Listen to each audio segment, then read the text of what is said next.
ব্লগারদের উদ্দেশ্যে, ঠিক আছে? যারা প্রেমিকা আছো, বয়ফ্রেন্ড গার্লফ্রেন্ড আছো, তারাও এটা বুঝতে পারবে কি 2014-15 সাল পর্যন্ত যারা প্রেম করতো তারা সেফ ছিল। ওরা মানে যদি পাড়ার আশেপাশে প্রেম করতো তো পাড়ার কাকি কাকুরা দাদা দাদুরা এসে বলে যেত ঘরে, তো ওইটা নর্মালি মারটার খেত। বাট ওরা যদি বাইরে যেত তো ধরা পড়ার চান্সেস খুবই কম ছিল। বাট এখন যারা প্রেম করছে তারা ঘরে মিথ্যা কথা বলছে যে বন্ধুর বাড়িতে গ্রুপ স্টাডি করতে যাচ্ছি, পাশের পাড়াতে যাচ্ছি, আর চলে যাচ্ছে দীঘা।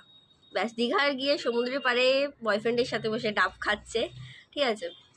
কোনো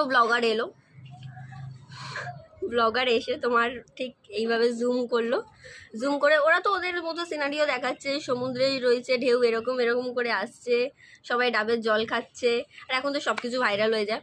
ব্যাস, ওই ভিডিওটা সিধা ভাইরাল হয়ে গেল, ঠিক আছে? এসে আর তুমি তো ভাই ভালো সুন্দর একদিন কাটিয়ে ডাব ফাব খেয়ে এসে গেছো ঘরে, আর তোমার সামনে তোমার মা চালালো ওই ভিডিওটা।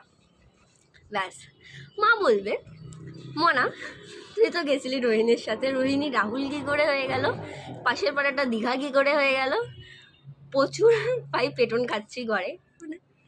তো প্লিজ ব্লগাররা এরকমটা করো না, প্রেম করতে খুবই অসুবিধা হচ্ছে, একটু বোঝো প্লিজ।